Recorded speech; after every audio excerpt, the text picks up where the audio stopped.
એબીવીપીએ એવો આરોપ લગાવ્યો કે આ લોકો જબરજસ્તીથી રજિસ્ટ્રેશન કરાવી રહ્યા છે.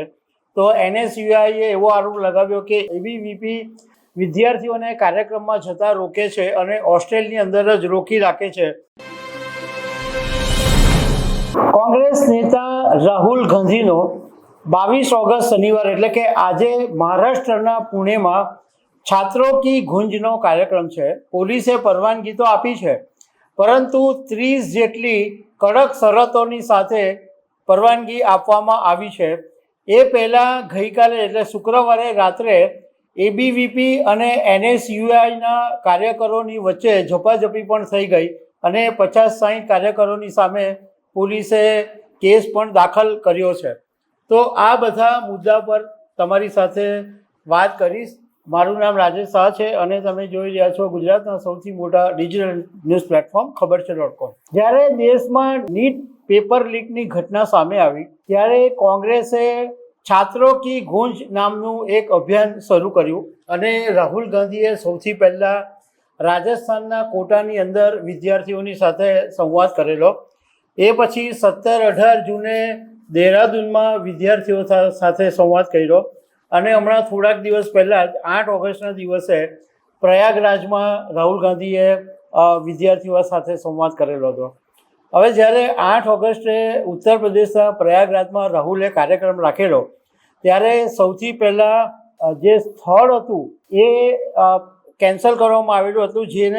જે કેમ્પસમાં એમનો કાર્યક્રમ હતો એમણે ના પાડી દીધી અને એ પછી પાછી હા પાડી અને એવી રીતના એમનો કાર્યક્રમ થયો હતો. હવે રાહુલ ગાંધીનો 22 ઓગસ્ટ શનિવાર આજે મહારાષ્ટ્રના પુણેમાં સાંજે 4:30 વાગ્યાથી 9:30 વાગ્યા સુધી SSPMS કોલેજ ગ્રાઉન્ડ આરટીઓ ચોક પાસે કાર્યક્રમ રાખવામાં આવેલો છે અને પોલીસે 30 શરતોની સાથે પરવાનગી આપી. પણ એ પહેલાં ગઈકાલે રાત્રે એબીવીપી એટલે ભાજપનું વિદ્યાર્થી પાંખ છે અને એનએસયુઆઈ એ કોંગ્રેસનું વિદ્યાર્થી પાંખ છે.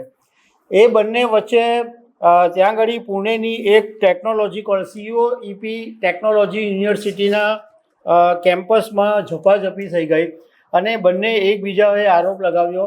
એબીવીપીએ એવો આરોપ લગાવ્યો કે આ લોકો જબરજસ્તીથી રજિસ્ટ્રેશન કરાવી રહ્યા છે. તો એનએસયુઆઈએ એવો આરોપ લગાવ્યો કે એબીવીપી વિદ્યાર્થીઓને કાર્યક્રમમાં જતા રોકે છે અને હોસ્ટેલની અંદર જ રોકી રાખે છે એવો આરોપ લગાવ્યો. મહારાષ્ટ્રના મુખ્યમંત્રી દેવેન્દ્ર ફડણવીસે એવું કીધું કે વિદ્યાર્થીઓ પાસે રજિસ્ટ્રેશન કરાવવામાં દબાણ કરવામાં આવી રહ્યું છે અને પસંદગીના વિદ્યાર્થીઓને જ બોલવાની તક આપવામાં આવી રહી છે. એમણે કીધું કે રાહુલ ગાંધી જો ખરેખર વિદ્યાર્થીઓની સાથે સંવાદ કરવા માંગતા હોય તો જુદી જુદી વિચારધારા ધરાવતા વિદ્યાર્થીઓને ખુલ્લી તક આપવી જોઈએ. હવે જે 30 શરતોએ પોલીસે જે પરવાનગી આપી છે એમાં જે મુખ્ય શરતો છે એ હું તમને કહું તો પોલીસે એવું કીધું છે કે આ કાર્યક્રમની અંદર વાંધાજનક બેનરો, ચિત્રો, પોસ્ટરો લગાડી શકાશે નહીં. કોઈની પણ ધાર્મિક લાગણી દુભાવી નહીં જોઈએ, એટલે એવું કંઈ બોલવું નહીં જોઈએ કે કોઈની ધાર્મિક લાગણી દુભાઈ જાય. પૂરતી સુરક્ષા વ્યવસ્થા રાખવી પડશે. CCTV ચાલુ રાખવા પડશે. પુરુષો અને સ્ત્રીઓ માટે અલગ અલગ બેસવાની વ્યવસ્થા રાખવી પડશે. એક્ઝિટ અને એન્ટ્રી ગેટ છે એની સંખ્યા પૂરતી હોવી જોઈએ. પીવાના પાણીની વ્યવસ્થા રાખવી પડશે. ટોયલેટની વ્યવસ્થા રાખવી પડશે. ફાયર સેફટી રાખવી પડશે. યોગ્ય રીતે પાર્કિંગની વ્યવસ્થા રાખવી પડશે અને નોઇઝ પોલ્યુશનના નિયમો પાળવા પડશે.